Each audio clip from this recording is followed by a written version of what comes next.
இப்போது புதிய அறிமுகம் ஆச்சி ஹோட்டல் சாம்பார் 50 கிராம் ரூபாய் 20 மட்டுமே.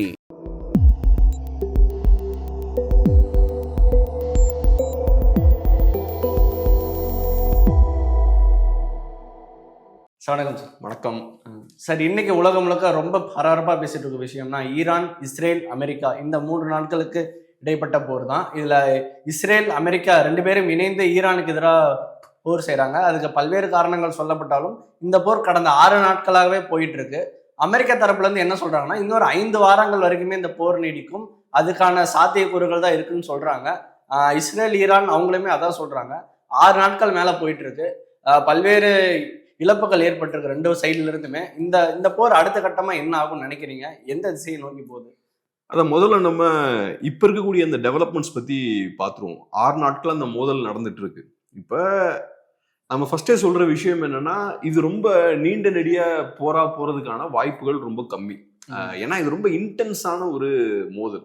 அமெரிக்கா பெரிய ஒரு தாக்குதல் நடத்துறாங்க. இப்பவே ஏறக்குறைய 3000 டார்கெட்ஸ் அட்டாக் பண்ணிருக்காங்க ஈரான்ல. அதே மாதிரி ஈரானும் நூற்றுக்கணக்கான மிசைல்ஸை லான்ச் பண்றாங்க.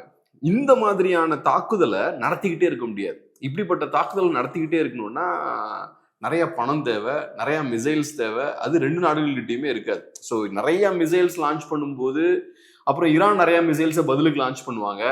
அந்த ஈரான் அனுப்பக்கூடிய மிசைல்ஸ் எல்லாம் அமெரிக்கன்ஸும் இஸ்ரேலிஸும் தடுத்து நிப்பாட்டணும். அவங்களோட டிஃபென்ஸ் சிஸ்டம்லாம் யூஸ் பண்ணி இன்டர்செப்ட் பண்ணி தடுக்கணும். இதெல்லாம் செய்யறதுக்கு நிறைய பணமும் செலவாகும், நிறைய மிசைல்ஸும் வேஸ்ட் ஆகும். ஸோ இப்படிப்பட்ட ஒரு போரை நடத்திக்கிட்டே இருக்க முடியாது. ஒரு பாயிண்ட்டுக்கு அப்புறம் 2 பேருக்கும் கையில மிசைல்ஸ் இருக்காது. அதுக்கப்புறம் வேகமா ஸ்டாப் பண்ண வேண்டிய தேவை ஏற்படும். இப்ப வரக்கூடிய நியூஸ் என்னன்னா, இன்னைக்கெல்லாம் வரக்கூடிய நியூஸ் என்னன்னா, ஈரானோட தாக்குதல் பெரிய அளவு கம்மியாயிருக்கு. இன்னும் ஈரான் மற்ற நாடுகளெல்லாம் அட்டாக் பண்ணிட்டு தான் இருக்காங்க. பட் அந்த தாக்குதலோட அந்த அவங்க லான்ச் பண்ணக்கூடிய அந்த ஏவுகணைகளோட எண்ணிக்கை குறைஞ்சுக்கிட்டே இருக்கு. பெரிய லெவல்ல குறைஞ்சிருக்கு. 80 to 90% கம்மியாயிருச்சுன்றாங்க. இது காட்டக்கூடிய விஷயம் என்னன்னா, நான் ஏற்கனவே சொன்னது மாதிரி எல்லா நாடுகள்கிட்டயுமே ஒரு லிமிட்டோட தான் மிசைல்ஸ்லாம் இருக்கும், ஏவுகணைகள்லாம் இருக்கும். ஏன்னா ஏவுகணைகள்லாம் ரொம்ப விலை கூடின ஆயுதங்கள். சும்மா பிடிச்ச மாதிரி லட்சக்கணக்கான வச்சிருக்க முடியாது. ஈரான் கிட்ட நிறைய இருக்கு. பட் இருந்தாலும் அமெரிக்கா மாதிரியான ஒரு நாடு கூட சண்டை போடும்போது அது ஈஸியா வேகமா டக்குன்னு தீந்துரும். ஸோ இப்ப ஈரான் அவங்களோட தாக்குதல்களை ரொம்ப கம்மி பண்ணிட்டாங்க. நிறைய மிசைல்ஸ் அவங்க லான்ச் பண்ணல. இது காட்டக்கூடிய இன்னொரு விஷயம் என்னன்னா, ஈரானை பொறுத்தளவுல ஸ்ட்ராட்டஜிக்கலாவும் சில விஷயங்கள் பண்றாங்கன்னு பார்க்கலாம். தாக்குதலை கம்மி பண்ண வேண்டிய தேவை ஏன் ஏற்படுதுன்னா, சொன்ன மாதிரி அவங்களுக்கு மிசைல்ஸோட எண்ணிக்கை குறைஞ்சிட்டு இருக்கு. அப்படி இருக்கும்போது இந்த போரை நீங்க நீட்டிக்கணும்னா கம்மியான மிசைல்ஸை லான்ச் பண்ணணும் இல்லையா? ஃபர்ஸ்ட் நீங்க முதல் நாள் 100-200 லான்ச் பண்றீங்க. இப்ப 20-30 லான்ச் பண்றீங்க. 20-30 லான்ச் பண்ணீங்கன்னா இன்னும் நிறைய நாள் லான்ச் பண்ணிட்டே இருக்கலாம். சோ அப்ப இந்த போரை உங்களால நீட்டிக்க முடியும். அமெரிக்காவை அங்க வார் மோட்லயே நீங்க வச்சுட்டு இருக்கலாம். அமெரிக்காவால இப்படி இங்க சண்டை போட்டுட்டே இருக்க முடியாது. ஏன்னா அவங்க படைகளோட 2 ஏர்கிராஃப்ட் கேரியரோட அங்க மிடில் ஈஸ்ட் பகுதியில இருக்காங்க. ஸோ அமெரிக்காவுக்கு ஏகப்பட்ட செலவு ஏற்படும். ஸோ ஈரான் இந்த போரை நீட்டிச்சுக்கிட்டே போறாங்கன்னா அமெரிக்காவுக்கு அது சிக்கல். அமெரிக்காவை பொறுத்தளவுல சீக்கிரம் முடிக்கணும்னு தோணும். இன்னொன்னு, ட்ரம்ப்புக்கும் நிறைய பிரச்சனைகள் இருக்கு. இப்ப அமெரிக்கால ட்ரம்ப்புக்கு எதிராக நிறைய பேர் குரல் கொடுக்க ஆரம்பிக்கிறாங்க. ஈவன் ரிப்பப்ளிகன்ஸுக்குமே இதுல விருப்பம் இல்லை. ஏன்னா அவங்கள பொறுத்தளவுல தேவையில்லாம நம்ம அங்க போய் சண்டை போட்டுட்டு இருக்கோம், பணத்தை வேஸ்ட் பண்ணிட்டு இருக்கோம். முக்கியமா அமெரிக்கன் ரைட் விங்க கோவப்படுத்துற விஷயம் என்னன்னா, இஸ்ரேலுக்காக நம்ம எதுக்கு சண்டை போட்டுட்டு இருக்கோம், இஸ்ரேலுக்கு வேணும்னா பெஞ்சமின் நெட்டன்யாஹு போய் சண்டை போட்டு அவங்க ஆட்கள் சண்டை போட்டு நம்ம எதுக்கு சண்டை போடுறோன்ற பார்வை அமெரிக்கன்ஸுக்கு இருக்கு. ஸோ ட்ரம்ப்பை பொறுத்தளவுல சீக்கிரமா முடிக்கணும் அந்த காரியத்தை. அதனால ஈரான் என்ன பண்றாங்க, ஸ்லோவா கொஞ்சம் கொஞ்சமா இப்ப லான்ச் பண்றாங்க. கம்ப்ளீட்டா நம்ம வேகமா எல்லா மிசைல்ஸையும் லான்ச் பண்ணி நம்மளோட அந்த ஸ்டாக் பயிலும் போல அதை காலி பண்ணாம கொஞ்சம் கொஞ்சமா லான்ச் பண்ணலாம் அப்படின்ற இடத்துக்கு வந்திருக்காங்க. ஸோ அதனால இப்ப கேள்வி என்னன்னா, அமெரிக்கா அடுத்து என்ன பண்ண போறாங்க, எப்படி இந்த போற ஒரு முடிவு கொண்டு வர போறாங்க அப்படின்றதான் கேள்வி. அதுக்குள்ள போலாம். அதுக்கு முன்னாடி வேற சில டெவலப்மெண்ட்ஸும் இருக்கு, அதையும் நம்ம பேசிடலாம். இன்னொரு சைட்ல பார்த்தோம்னா, இந்தியன் ஓஷன்ல அமெரிக்கன் சப்மரைன் ஒன்று ஈரானோட ஒரு கப்பலை மூழ்கடிச்சிருக்காங்க. அந்த கப்பலை பொறுத்தளவுல இந்தியா நடத்தின ஒரு இன்டர்நேஷனல் நேவல் இவெண்ட்ல கலந்துகிட்டு திரும்பி போகும்போது இன்டர்நேஷனல் வாட்டர்ஸ்ல அதை மூழ்கடிச்சிருக்காங்க. ஸோ இந்தியாவுக்கு சொந்தமான கடல் பகுதியில் அவங்க மூழ்கடிக்கல, இன்டர்நேஷனல் வாட்டர்ஸ்ல அதை மூழ்கடிக்கிறாங்க. ஸோ அமெரிக்கன்ஸ் ரொம்ப கேர்ஃபுல்லா பண்றாங்க. அமெரிக்கன்ஸை பொறுத்தளவுல ஸ்ரீலங்காவோட சாவர்னிட்டியும் வயலேட் பண்ணிடக்கூடாது, இந்தியாவோட சாவர்னிட்டியும் வயலேட் பண்ணிடக்கூடாது. ஸோ அதனால என்ன பண்றாங்க, ஸ்ரீலங்காவோட தென்பகுதியை தாண்டி ஒரு 40 மைல் தள்ளி அந்த கப்பல் வரும்போது அந்த கப்பலை மூழ்கடிக்கிறாங்க. ஸோ ஸ்ரீலங்காவுக்கு சொந்தமான கடல் பகுதிக்கு வெளியே இருக்கும்போது அந்த கப்பலை வந்து மூழ்கடிக்கிறாங்க. ஆனா இப்ப எக்ஸ்பர்ட்ஸ்லாம் சொல்ற விஷயம் என்னன்னா, அமெரிக்கா சர்வதேச சட்டங்களெல்லாம் மதிக்காம இப்படி சரமாரியா அந்த கப்பலை மூழ்கடிக்கிறாங்க. அங்க ஏகப்பட்ட பேர் இறந்துருக்காங்க, ஏறக்குறைய 80 பேர் இறந்துருக்காங்க அப்படின்ற மாதிரி சொல்றாங்க. அது உண்மைதான், நிறைய சட்டங்களை அவங்க மீறுறாங்க. ஏன்னா இப்ப எனக்கே தெரிஞ்ச அளவுக்கு இப்போ ஒரு கப்பலை மூழ்கடிக்கிறாங்கன்னா நீங்க பாட்டுக்கு அந்த கப்பலை மூழ்கடிச்சுட்டு போயிட முடியாது. அங்க நிறைய பேர் தத்தளிச்சுட்டு இருப்பாங்கல்ல, ஏன்னா கடல்ல யாரும் காப்பாற்ற வர மாட்டாங்க. அந்த செயிலர்ஸை அந்த நேவி ஆட்ல நீங்க தான் காப்பாற்றணும். செகண்ட் வேர்ல்டு வார்லயே இப்படி நடக்கும். இப்போ ஒரு ஜெர்மன் கப்பலை பிரிட்டிஷ்காரங்க மூழ்கடிக்கிறாங்கன்னா அந்த நிறைய ஜெர்மன் நேவி ஆட்கள் இருப்பாங்க இல்லையா, அவங்க மீட்டு கொண்டு போவாங்க. அதுக்கப்புறம் நீங்க அவங்கள பிரிசனர்ஸ் ஆஃப் வார் ஆக்கிடலாம், POW ஆக்கலாம். ஆனா அவங்கள நீங்க சாக விடக்கூடாது. ஆனா இவங்க என்ன பண்றாங்க, வராங்க, டக்குன்னு அந்த கப்பலை மூழ்கடிக்கிறாங்க, மூழ்கடிச்சுட்டு அவங்க பாட்டுக்கு போயிட்டாங்க. ஸ்ரீலங்கன் நேவி தான் வந்து அவங்களை காப்பாத்துது. ஸோ அவங்கள பொறுத்தளவு நாங்கள் அதெல்லாம் கண்டுக்கவே மாட்டோம், எங்களுக்கு பிடிச்ச மாதிரி செயல்படுவோம், வருவோம், கப்பலை மூழ்கடிப்போம், போய்கிட்டே இருப்போம். இதுல இந்தியாவுக்கு சிக்கல் என்னன்னா, இது ஒரு நியூக்ளியர் பவர்ட் சப்மரின். இந்தியாவோட பகுதிக்கு வரும்போது இந்தியன் ஓஷன்ன்றது இந்தியாவோட பேக்யார்ட் மாதிரி. நம்ம ஏரியாவுக்கு வரும்போது நமக்கு எந்த தகவலுமே சொல்லாம அவங்க சைலண்டா இங்க நோட்டம் விட்டுட்டு இருக்காங்க. அவங்க அங்க வந்தது தெரியல நமக்கு, அவங்க நமக்கு தகவலும் சொல்லல. ஸோ இது இந்தியாவுக்கு சிக்கல். ஸோ இப்போ அமெரிக்கன் ஸ்பாட்டுக்கு ஒரு நியூக்ளியர் பவர் சப்மரின், அது அவங்களுக்கு பிடிச்ச மாதிரி இந்தியன் ஓஷனுக்கு அடியில் இந்த மாதிரி பூந்து போயிட்டு இருக்கிறது நமக்கு நல்லதில்லை. அதே மாதிரி இப்ப ஈரானோட இந்த கப்பலை பொறுத்தளவுல இந்தியாவோட இன்விடேஷனின் பேர்ல அங்க வராங்க, அங்க வந்துட்டு போற வழியில இந்த விஷயம் நடக்குது. ஸோ ஏதோ ஒரு வகையில இது இந்தியாவுக்கும் சிக்கல் தான். நம்ம நாட்டில் நடந்த ஈவெண்ட், நம்ம இன்விடேஷன் படி அவங்க வராங்க, இன்விடேஷன் ஏற்று வராங்க, அப்ப இந்த மாதிரி அட்டாக் பண்றதுன்றது இப்ப சண்டை வந்து ஈரானுக்கும் யூஎஸ்க்கும் தான், நடுவுல நம்மளும் இருக்கோம் இங்க. ஸோ இதுவும் பார்த்தோம்னா இந்தியாவுக்கு கொஞ்சம் சிக்கலான விஷயம் தான். ஸோ இது பெரிய ஒரு சிக்கல். அமெரிக்கா இந்த போரை எக்ஸ்டெண்ட் பண்ணி கொண்டு போறாங்க, இந்தியன் ஓஷன் வரைக்கும் கொண்டு வந்துட்டாங்க. எனக்கு தெரிஞ்சு செகண்ட் வேர்ல்டு வாருக்கு அப்புறம் இந்த மாதிரியான ஒரு சம்பவம் இந்தியன் ஓஷன் நடந்தது கிடையாது. செகண்ட் வேர்ல்டு டைம்ல இது மாதிரிலாம் நடந்திருக்கு. ஸோ இந்தியன் ஓஷன் வரைக்கும் இப்போ இந்த மோதலை கொண்டு வந்துட்டாங்க. ஃபர்ஸ்ட் அமெரிக்கா ஈரான் அடிக்கிறாங்க, அப்புறம் ஈரான் அமெரிக்கா இஸ்ரேல் அடிக்கிறாங்க, அது போக மிடில் ஈஸ்ட்ல இருக்கக்கூடிய மற்ற நாடுகளையும் அடிக்கிறாங்க. அப்புறம் லெபனான்ல இருந்து ஹிஸ்புல்லா அட்டாக் பண்றாங்க இஸ்ரேல. அப்புறம் இஸ்ரேலிஸ் என்ன பண்றாங்க, ஹிஸ்புல்லாவை கண்ட்ரோல் பண்றதுக்காக லெபனானுக்குள்ள போறாங்க. லெபனான்ல நிறைய பகுதிகளை இப்ப இஸ்ரேலோட கண்ட்ரோலுக்கு கீழே கொண்டு வந்துட்டாங்க. அதுக்கப்புறம் இப்ப பார்த்தா அங்க வரைக்கும் போயிருக்கு. இப்ப இங்க இந்தியன் ஓஷன் வரைக்கும் வந்திருக்கு. அது போக சைப்ரஸ்ல ஒரு பிரிட்டிஷ் ஏர்பேஸ்ல ஒரு தாக்குதல் நடத்துறாங்க. ஸோ இந்த மோதல் பார்த்தோம்னா ஈரான்ல ஆரம்பிக்கிற இந்த மோதல் இன்னைக்கு பெரிய வகையில இது எக்ஸ்பேண்ட் ஆகி போய்கிட்டு இருக்கு. அப்புறம் நமக்கு ஏற்கனவே தெரியும், ஸ்ட்ரைட் ஆஃப் ஹொர்மூஸை அவங்க க்ளோஸ் பண்ணிட்டாங்க. இப்ப ஸ்ட்ரைட் ஆஃப் ஹொர்மூஸை க்ளோஸ் பண்ணியாச்சுன்னா ஒட்டுமொத்த உலகமே பாதிக்கப்படும். இதுல பெட்ரோல் பிரைஸ்லாம் இப்ப 10% மேல இன்க்ரீஸ் ஆயிருக்கு. நிறைய பேர் சொல்றது என்னன்னா, சைனாவுக்கு எந்த பாதிப்பும் வராது, ஏன்னா சைனா கப்பல்களுக்கு அவங்க அனுமதி கொடுக்குறாங்க போறதுக்கு. உண்மை, சைனா கப்பல் அவங்க பிளாக் பண்ணல. ஆனா இப்ப ஒரு பெரிய ஒரு மோதல் நடந்துட்டு இருக்கும்போது பிளாக் பண்ணலனாலும் யாரும் ரிஸ்க் எடுக்க மாட்டாங்க, அந்த வழியா போய் அட்டாக் பண்ணிடுவாங்க. ஆமா, எதுக்கு, ஏதாவது ஒரு மிசைல் நம்மள அடிச்சா என்ன பண்றது? ஸோ அதனால சைனீஸ் கப்பல்களுக்கு போறதுக்கு அனுமதி இருந்தாலும் நிறைய சைனீஸ் நிறுவனங்கள் அந்த ரிஸ்க் எடுக்க விரும்பல. ஸோ அவங்களுமே அந்த ஸ்ட்ரைட் ஆஃப் ஹொர்மூஸ் ரூட்டை யூஸ் பண்ணல. ஸோ இப்போ என்ன ஆகுதுன்னா, எல்லாம் சுற்றி தான் வந்துட்டு இருக்காங்க. சுற்றி வரும்போது காஸ்ட் இன்க்ரீஸ் ஆகும், அதுக்கு ரேட் அதிகம், டைம் அதிகமாகும். ஸோ இப்போ பொருளாதார ரீதியாகவும் நிறையா பிரச்சனை வந்துட்டு இருக்கு. ஸோ இந்த மாதிரியான சில டெவலப்மெண்ட்ஸ் வந்து நடந்திருக்கு. இன்னும் ஒரு டெவலப்மெண்ட் கூட இருக்கு, அதையும் முக்கியமாக சொல்லிடுறேன். இப்போ முக்கியமான ஒரு விஷயம் என்னன்னா, அமெரிக்கன்ஸ் இப்போ அடுத்த ஸ்டேஜுக்கு போக ஆரம்பிச்சிட்டாங்க. இப்போதைக்கு அமெரிக்கன்ஸை பொறுத்தளவில் ஈரானோட டிஃபென்ஸை ஓரளவுக்கு காலி பண்ணிட்டாங்க. அதுதான் அவங்க பண்ணுவாங்க. வந்த உடனே என்ன பண்ணுவாங்கன்னா, டிஃபென்ஸ் சிஸ்டம் ஃபுல்லாக அடிச்சு வீழ்த்துவாங்க. ரெண்டாவது, இந்த மிசைல் லான்ச்சிங் சைட்ஸ்லாம் இருக்கும் இல்லையா, அதெல்லாம் அட்டாக் பண்ணி சேதப்படுத்துவாங்க. அதே மாதிரி ட்ரோன்ஸை லான்ச் பண்ணக்கூடிய சைட்ஸ்லாம் சேதப்படுத்துவாங்க. மிசைல் ஃபேக்டரிஸ் அடிச்சு நொறுக்குவாங்க. ட்ரோன் மேனுஃபேக்சரிங் அந்த ஃபேக்டரிஸ் எல்லாம் நொறுக்குவாங்க. ஏன்னா அதெல்லாம் செஞ்சாதான் ஃபியூச்சர்ல நிறைய மிசைல்ஸ் உற்பத்தி பண்ண மாட்டாங்க, ஃபியூச்சர்ல அவங்களால மிசைல்ஸ் லான்ச் பண்ண முடியாது, இதெல்லாம் அவங்க பண்ணுவாங்க. இப்போ அந்த விஷயங்கள்லாம் ஓரளவுக்கு பண்ணிட்டாங்க. இப்போ அமெரிக்கன் சொல்றது என்னன்னா, எங்களுக்கு எந்த தடையுமே கிடையாது ஈரான்ல, ஈரானோட கம்ப்ளீட் டிஃபென்ஸ் சிஸ்டமை நாங்கள் எலிமினேட் பண்ணிட்டோம் அப்படின்ற மாதிரி சொல்றாங்க.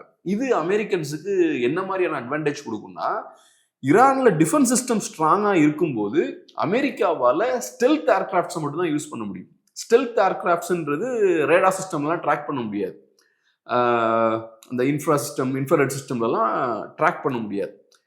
ஆனா இப்ப டிஃபென்ஸ் சிஸ்டமே காலி பண்ணியாச்சுன்னா நாளைக்கு எந்த விமானங்களும் உள்ள போய் தாக்கலாம். ஸ்டெல்த் ஏர்கிராஃப்ட்ஸ் தான் தேவைன்னு கிடையாது, அமெரிக்கன்ஸ் மற்ற விமானங்களையும் உள்ள அனுப்பி தாக்கலாம். ஆனா இப்ப சிக்கலான ஒரு விஷயம் என்னன்னா, ரைட், நீங்க ஸ்டெல்த் ஏர்கிராஃப்ட்ஸை கூட உள்ள அனுப்பிடலாம், ஸ்டெல்த் ஏர்கிராஃப்ட்ஸும் அனுப்பலாம், மற்ற ஏர்கிராஃப்ட்ஸும் அனுப்பலாம், பிரச்சனையே இல்லை. ஆனா என்ன டார்கெட்ஸ் அட்டாக் பண்ண போறீங்க?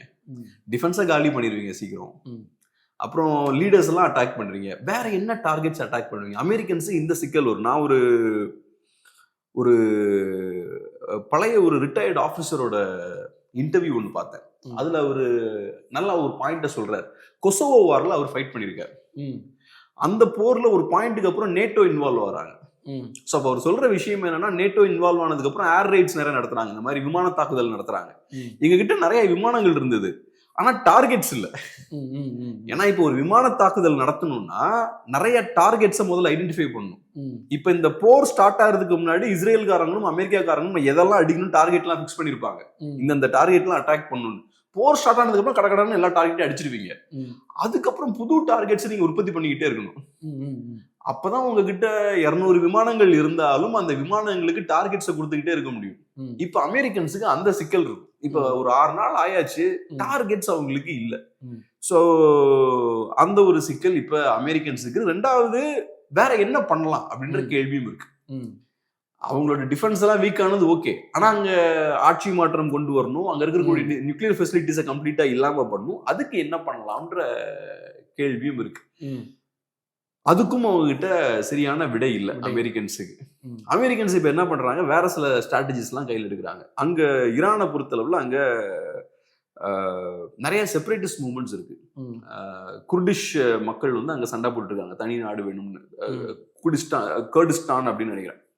அதே மாதிரி அராப்ஸ் இருக்காங்க, அப்புறம் பலூஜ் மக்கள் இருக்காங்க, அப்புறம் அசர்பைஜானிஸ் இருக்காங்க. அது போக வேற சில செப்பரேட்டிஸ்ட் மூவ்மெண்ட்ஸும் இருக்கு. மோஸ்ட்லி இவங்க தான். அதுலயும் கர்டிஷ் மக்கள் வந்து பவர்ஃபுல்லா ஃபைட் பண்ணிருக்காங்க. அவங்களுக்கு ஈராக்ல நல்ல பிரசன்ஸ் இருக்கு. இங்க தனிநாடு கேட்டு சண்டை போட்டவங்க ஈராக்ல போய் தான் ஒளிஞ்சிருக்காங்க. ஸோ அவங்க இப்ப ஈரானுக்குள்ள பூந்திருக்காங்க. குறிப்பா ஈரானோட வெஸ்ட் சைட்ல அவங்க உள்ள என்ட்ராகிறாங்க. ஈராக்ல இருந்து ஈரானுக்குள்ள என்ட்ராயிருக்காங்க. அங்க ஈரானியன் படைகளோட அவங்க சண்டை போட்டுட்டு இருக்காங்க. இதுவும் ஈரானுக்கு பெரிய சிக்கல். ஏன்னா ஈரானை பொறுத்தளவுல ஏற்கனவே அமெரிக்காவோடையும் இஸ்ரேலோடையும் சண்டை போட்டுட்டு இருக்காங்க.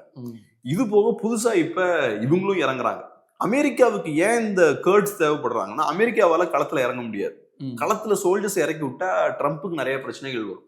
ஸோ அதனால இப்ப என்ன ஆகுது, அவங்க அங்க இருக்கக்கூடிய செப்பரேட்டிஸ்ட் மூவ்மெண்ட்டை யூஸ் பண்றாங்க இந்த மக்களுக்கு எதிராக திருப்புறதுக்கு, இந்த ஈரானியன் கவர்மெண்ட்டுக்கு எதிராக திருப்புறதுக்கு. அவங்க கர்டிஷ் அந்த ரெபல்ஸை வந்து அவங்க யூஸ் பண்றாங்க. ஸோ இது முக்கியமான ஒரு டெவலப்மெண்ட். இன்னைக்கு அவங்களும் ஈரானுக்குள்ள புகுந்திருக்காங்க, நேத்தே உள்ள என்ட்ராயிருக்காங்க ஆக்சுவலா. ஸோ இந்த விஷயமும் நடந்துச்சு. இந்த விஷயம் சரி. இன்னொரு மிக முக்கியமான கேள்வி இந்த இடத்துல வருது சார். பார்க்குற ப்ரெஸ், மீடியா, வேர்ல்ட் பீப்புள் எல்லாருக்கும் இந்த கேள்வி தான். சண்டை இஸ்ரேலுக்கும் ஈரானுக்கும் தான். அமெரிக்கா எப்படி உள்ள வராங்க? இதனால அமெரிக்காவுக்கு என்ன ஆதாயம்? இஸ்ரேல் அமைதியா இருந்தா கூட அமெரிக்கா தான் முன்னின்று இதை பண்றாங்க. ட்ரம்ப்புக்கு எதிராக ஆல்ரெடி பல்வேறு கேஸ் இருக்கு. அவங்க நாட்டிலேயே ஒரு வழக்கு போயிட்டு இருக்கு. அதுல இருந்து தப்பிக்க தான் ட்ரம்ப் இதை பண்றாரு அப்படின்ற மாதிரி விஷயங்களும் போயிட்டு இருக்கு. அமெரிக்கர்களுக்கே இது பிடிக்கல. இஸ்ரேலுக்காக நாம ஏன் சண்டை போடணும்? நம்ம நாட்டு வீரர்களை எதுக்காக நம்ம அங்க கொடுக்கணும்? நம்ம லட்சக்கணக்கான கோடி செலவு பண்ணிட்டு இருக்கோம் அப்படின்னு சொல்றாங்க. ட்ரம்ப் எதுக்காக அதை முன்னிருந்து நடத்துறாரு? அவரு தான் போய் கேட்கிறாரு. அவருக்கும் அமெரிக்காவுக்கும் இதுல என்ன ஆதாயம் இருக்கு? இப்ப என்ன ஆதாயம் நமக்கு தெரியல. ஆனா அவங்களோட அப்ஜெக்டிவ்ஸ் என்ன அப்படின்றதுலயும் கிளாரிட்டி இல்லை. இப்ப அமெரிக்கன்ஸை பொறுத்தளவுல ரைட், இப்ப ஈரான் மேல நிறைய தாக்குதல்லாம் நடத்தியாச்சு. தாக்குதல் மட்டும் நடத்தியே நீங்க ஆட்சி மாற்றத்தை கொண்டு வர முடியாது. உலகத்துல எந்த நாட்டிலையும் இந்த மாதிரி வெறுமனே நீங்க விமான தாக்குதல் நடத்தி ஆட்சி மாற்றம் எங்கேயும் கொண்டு வரப்பட்டது கிடையாது. ஸோ அப்படி இருக்கும்போது அவங்களோட எண்ட் அப்ஜெக்டிவ் என்ன? இப்ப அமெரிக்கா 2 ஏர்கிராஃப்ட் கேரியரோட அங்க போய் நிக்கிறாங்க. நிறைய போர்க்கப்பல்களை அங்க கொண்டு போயிருக்காங்க. அது போக ஏகப்பட்ட தாக்குதல்களை இப்ப நடத்திட்டு இருக்காங்க. இதெல்லாம் செய்யறாங்கன்னா அவங்களுக்கு ஒரு எண்ட் கேம் இருக்கும்ல. இந்த விஷயங்கள்லாம் நம்ம சாதிக்கணும்ன்ற ஒரு திட்டத்தோட அதெல்லாம் பண்ணுவாங்க. என்ன சாதிக்க முயற்சி பண்றாங்கன்றதுல ஒரு சின்ன ஒரு குழப்பம் இருக்கு. ஒண்ணு அவங்க சொல்றது என்னன்னா, ஈரானோட நியூக்ளியர் ஃபெசிலிட்டிஸை கம்ப்ளீட்டா இல்லாம பண்ணும் அப்படின்ற மாதிரி சொல்றாங்க. அது கொஞ்சம் கஷ்டமான விஷயம். அதை செய்யணும்னா நீங்க களத்துல இறங்கணும், சோல்ஜர்ஸை கீழே இறக்கணும். அப்பதான் அதை இல்லாம செய்ய முடியும். அது மட்டும் இல்லாம ஏகப்பட்ட லேப்ஸ் இருக்கும். அப்புறம் ஈரானுக்கு நிறைய இன்ஃபர்மேஷனும் இருக்கு. அவங்க ஏன்னா இந்த லாஸ்ட் பல ஆண்டுகளா நிறைய ரிசர்ச்ல ஈடுபட்டு இருக்காங்க. ஸோ நீங்க நியூக்ளியர் சைட்ஸை இல்லாம பண்ணலாம், ஒரு மனிதனோட மூளையில் இருக்கக்கூடிய நாலேஜை இல்லாம பண்ண முடியாதுல்ல. அந்த சிக்கல் இருக்கு. ஸோ லேப்ஸ் எல்லாத்தையுமே ஐடென்டிஃபை பண்ணி சேதப்படுத்த முடியாது. நியூக்ளியர் ஃபெசிலிட்டிஸையுமே நீங்க சேதப்படுத்தணும்னா களத்துல இறங்கணும். ஏன்னா ஏற்கனவே 12 Day வார் அந்த காலகட்டத்தில் அமெரிக்கன்ஸ் வந்து அவங்களோட விமானங்களை யூஸ் பண்ணி நிறைய பங்கர் பஸ்டர் பாம்ஸ்லாம் லான்ச் பண்றாங்க. அப்பயும் இதே தான், அண்டர் கிரவுண்ட்ல இருக்கக்கூடிய நியூக்ளியர் ஃபெசிலிட்டிஸை சேதப்படுத்தணுன்றதுக்காக தான் அதெல்லாம் லான்ச் பண்றாங்க. அப்ப கேட்டா பயங்கர வெற்றின்ட்டாங்க. ஆனா இப்ப நமக்கு புரியுது அவங்களால ஒன்றும் பெருசா டேமேஜ் ஏற்படுத்த முடியல. சோ ஈரானோட நியூக்ளியர் ஃபெசிலிட்டிஸை அவங்களால கம்ப்ளீட்டா சேதப்படுத்தவே முடியாது. அப்ப என்ன பிளானோட அமெரிக்கன்ஸ் இருக்காங்கன்றது தெரியல. ரெண்டாவது, அமெரிக்கன்ஸுக்கு டெஃபினட்டா ஆட்சி மாற்றம் நடக்கணுன்றதும் அவங்களோட நோக்கம் தான். அவங்க சொல்லும் போது அது எங்களோட பிரதானமான டார்கெட் எல்லாம் சொல்றாங்க. பட் இருந்தாலும் அதுவும் அவங்களுக்கு ஒரு முக்கியமான ஏன்னா மாத்தி மாத்தி பேசுறாங்க. சில நேரங்கள் பேசும்போது அங்க ஆட்சி மாற்றம் நடக்கும் அப்படின்ற மாதிரி பேசுறாங்க, எங்களுக்கு ஃபேவரபிளான ஆட்கள் அதிகாரத்துக்கு வருவாங்கன்றாங்க. வேற சில நேரம் பேசும்போது அது எங்களோட முக்கியமான நோக்கம் இல்லைன்னு சொல்றாங்க. பட் அமெரிக்கன்ஸுக்கு இது இருக்கும். அவங்க சொல் பேச்சை கேட்டு நடக்கக்கூடிய ஒரு ஆள் கண்டிப்பா வேணும்னு அமெரிக்காக்காரன் நினைப்பான். அதுல எந்த மாற்று கருத்தும் வேண்டாம். அமெரிக்கன்ஸுக்கு அந்த டார்கெட், அந்த ஒரு எண்ணம் இருக்கும். ஸோ அதை எப்படி செய்ய போறாங்கன்னு தெரியல. ஏன்னா அதை செய்யணும்னாலும் நீங்க களத்துல சோல்ஜர்ஸை இறக்கணும். இப்ப அமெரிக்கன்ஸோட எதிர்பார்ப்பு என்னவா இருக்குன்னா, ஈரான்ல பெரிய பொருளாதார பிரச்சனை இருக்கு. அது போக உள்நாட்டுல நம்ம நிறைய பிரச்சனைகள் இருக்கு. இப்ப இந்த கர்டிஷ் மக்களோட பிரச்சனை இதெல்லாம் இருக்கு. ஆனா அமெரிக்கன்ஸ் இப்படி பாம்ஸ் எல்லாம் லான்ச் பண்ணிட்டு இருக்காங்கன்னா, அமெரிக்காவை நம்பி அங்க இருக்கக்கூடிய கவர்மெண்ட்டுக்கு எதிராக மக்கள் திரும்ப மாட்டாங்கல்ல. இப்ப பார்க்கும்போது மக்களுக்கு அமெரிக்கா மேலதான் கோபம் வரும். அங்க இருக்கக்கூடிய குழந்தைகள் படிக்கக்கூடிய ஸ்கூல்ஸ் மேல பாம் பண்றாங்க. சாதாரண சாமானியர்கள் நூற்றுக்கணக்கான பேர் கொல்லப்பட்டிருக்காங்க. இப்ப அந்த இறப்புகள்னு பார்த்தோம்னா 1000 தாண்டி போய்கிட்டு இருக்கு. சோ இதெல்லாம் அமெரிக்கா செய்யும் போது அங்க இருக்கக்கூடிய ஈரான் இருக்கக்கூடிய சாதாரண சாமானிய மக்களுக்கு ஈரான் கவர்மெண்ட் மேல கோபம் இருந்தாலுமே கூட அவங்க அமெரிக்காவை நம்பி அங்க போய் சண்டை போட மாட்டாங்கல்ல. சோ அமெரிக்காவோட எதிர்பார்ப்பின்படி அமெரிக்காவுக்காக போய் எதுக்கு இவங்க போய் சண்டை போடணும்? அப்ப இப்போதைக்கு எதிரியா யாரை பார்ப்பாங்க? அமெரிக்காவை பார்ப்பாங்க. அது மாதிரி இன்னொரு முக்கியமான விஷயம் என்னன்னா, ஈரானை பொறுத்தளவுல ஒரு 60% பெர்ஷியன் மக்கள் இருக்காங்க. 60% பீப்புள் பார்த்தோம்னா அங்க பெர்ஷியன்ஸ். அது போக நான் சொன்ன மற்ற மக்களும் இருக்காங்க. கர்டிஷ் மக்கள் இருக்காங்க, அப்புறம் அராப்ஸ் இருக்காங்க, அசர்பைஜானிஸ் இருக்காங்க, பலூஜ் மக்கள் இருக்காங்க, வேற மக்களும் இருக்காங்க. இப்ப அமெரிக்கன்ஸ் வந்து கர்டிஷ் மக்களுக்கான அந்த செப்பரேட்டிஸ்ட் மூவ்மெண்ட் எல்லாம் சப்போர்ட் பண்ணியாச்சுன்னா, அது ஈரான்ல இருக்கக்கூடிய மெஜாரிட்டி பர்ஷியன்ஸை போலரைஸ் பண்ணிடும். நம்ம நாடு உடஞ்சிரும், நம்ம நாட்டை உடைய விட்டுறக்கூடாது, இவங்க இந்த பிரிவினைவாதத்தை தூண்டுறாங்க நம்ம நாட்டில் அப்படின்ற மாதிரி கர்டிஷ் மக்களை நீங்க சப்போர்ட் பண்ணும்போது அங்க இருக்கக்கூடிய மெஜாரிட்டி பர்ஷியன்ஸ் அது போலரைஸ் பண்ணிடும். அதுவும் அமெரிக்கன்ஸுக்கு எதிராக தான் போகும். ஸோ இந்த மாதிரியான சிக்கல்கள்லாம் அமெரிக்கன்ஸுக்கு இருக்கு. ஆனா அமெரிக்கன்ஸுக்கு ஒரு அட்வான்டேஜ் என்னன்னா, ஒன்று ராணுவ ரீதியா இப்போதைக்கு ஈரானை வந்து ஏறக்குறைய ரொம்ப பலவீனப்படுத்திட்டாங்க. ரெண்டாவது, ஒரு பெரிய பொருளாதார பிரச்சனையும் ஈரானுக்கு இருக்கு. ஈரானால இதுல இருந்து மீண்டு வர்றது கஷ்டம். சோ அதனால அந்த கவர்மெண்ட் கொலாப்ஸ் ஆகிறதுக்கான வாய்ப்புகள் அதிகம். சோ அமெரிக்கா உள்ள என்டர் ஆகாமலும் மேபி கொலாப்ஸ் ஆகலாம். ஆனா அது எவ்வளவு நாள் ஆகும்னு நமக்கு தெரியாது.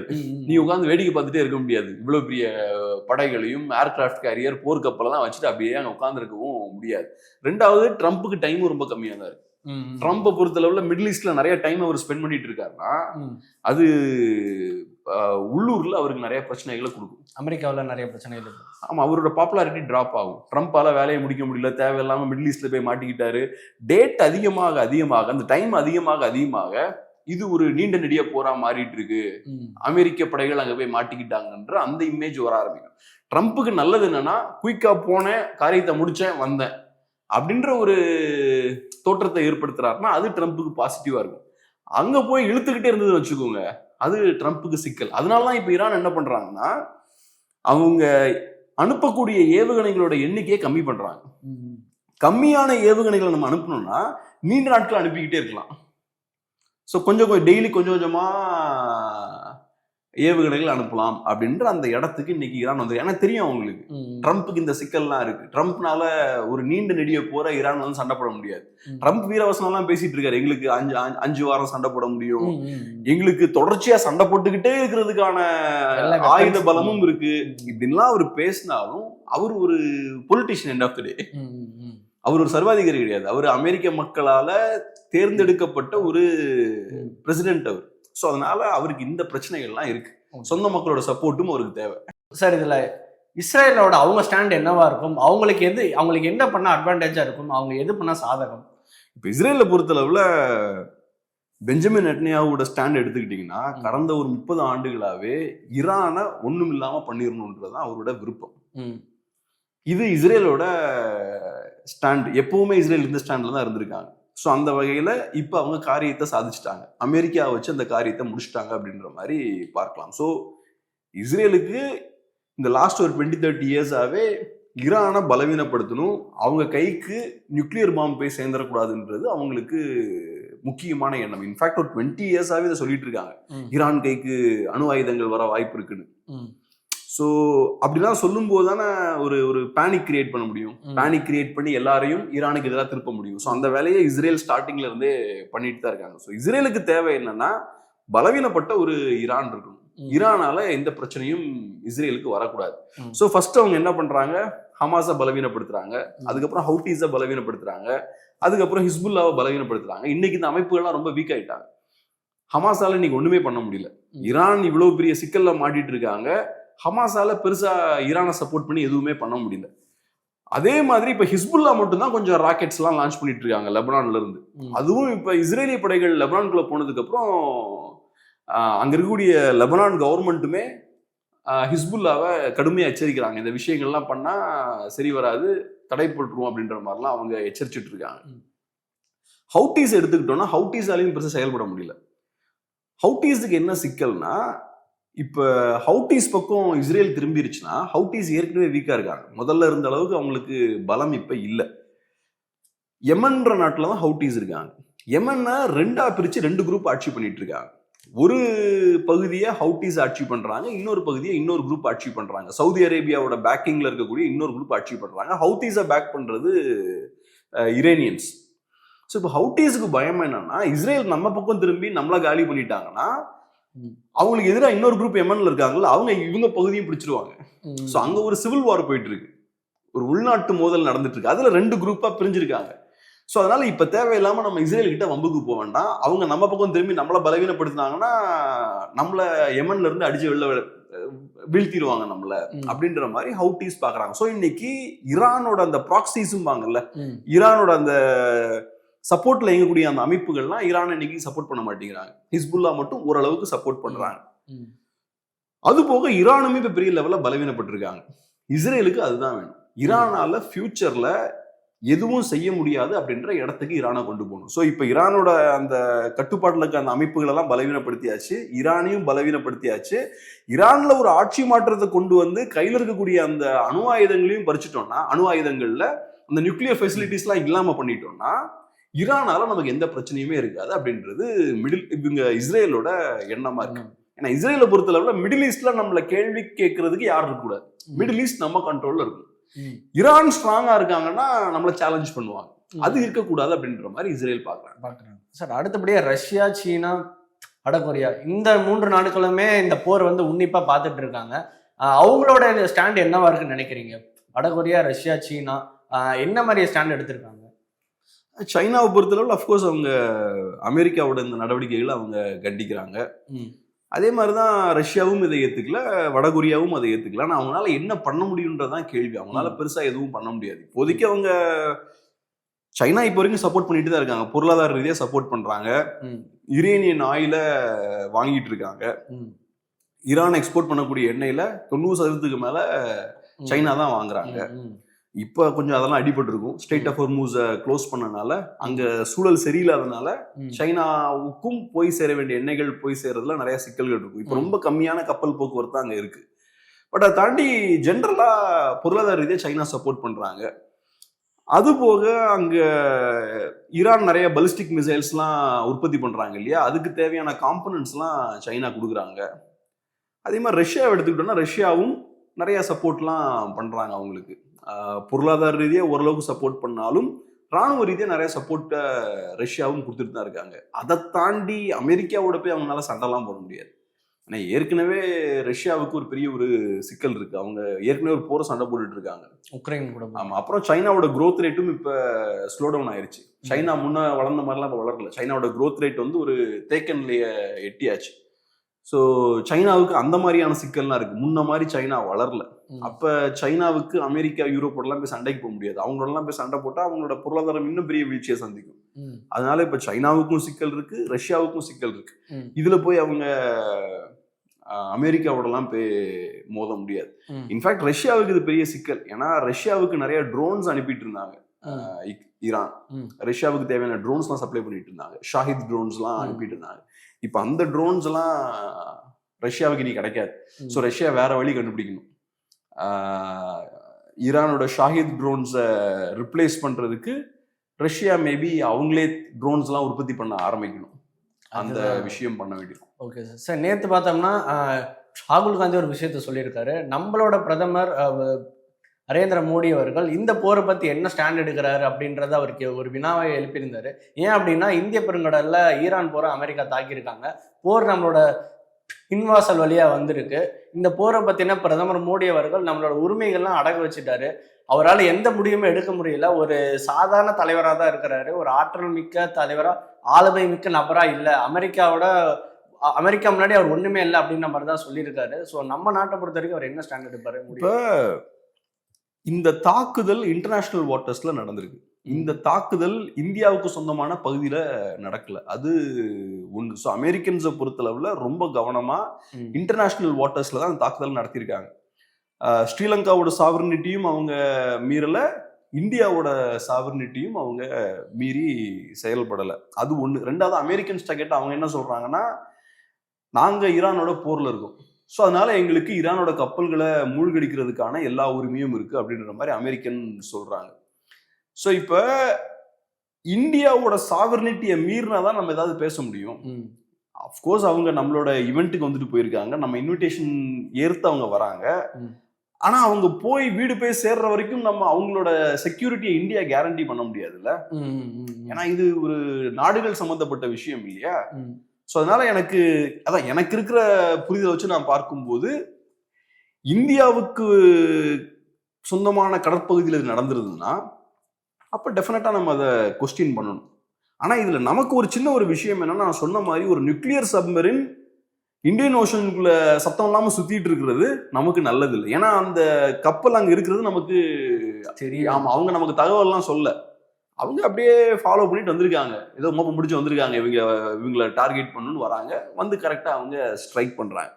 ஸோ அது ஒரு சிக்கலான ஏரியா. ரெண்டாவது, நான் இன்னொன்னு சொல்றேன். இப்ப இந்தியா ஏன் அமெரிக்காவுக்கு எதிராக பேசல? ஒன்று, நான் ஏற்கனவே பதில் சொல்லியிருக்கேன். அமெரிக்காவுக்கு எதிராக பேசுறதால நமக்கு என்ன லாபம் என்ன நஷ்டன்றதை பார்க்கணும். நஷ்டம் என்ன லாபம் என்னன்றதை பார்த்து தான் ஒரு விஷயத்த பண்ண முடியும். நஷ்டம் என்ன? அமெரிக்காவுக்கு எதிராக பேசினா அவன் டேரிஃப் போடுவான், வேற ஏதாவது பிரச்சனையை கொடுப்பான். ஸோ நமக்கு பாதிப்பு நிறைய இருக்கு. லாபம் என்ன? இந்தியா ஈரானுக்கு ஆதரவா பேசுறதாலையும் அமெரிக்காவை எதிர்த்து பேசுறதாலையும் போர் நிக்க போகுதா, இல்லாட்டி வேற ஏதாவது நடக்க போகுதா? ஸோ நமக்கு லாபம்னு பார்த்தா ஒன்றும் கிடையாது. பொருளாதார ரீதியாக முன்ன மாதிரி கிடையாது. நம்ம இன்னைக்கு யூரோப்பையும் அமெரிக்காவோடையும் ரொம்ப க்ளோஸாக இருக்கும் இன்னைக்கு.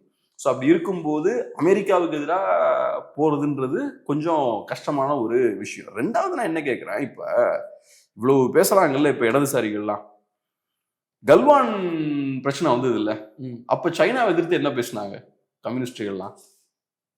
ஒன்றும் பெருசாக ஒன்றும் பேசல. ஒரு காங்கிரஸ் பார்ட்டி கூட ஏதோ கொஞ்சம் விமர்சனம்லாம் பண்ணி பேசினாங்க. ஸோ அந்த கல்வான் அட்டாக்லாம் நடக்கும்போது கம்யூனிஸ்டுகள் ஏன் அமைதியா இருந்தாங்க?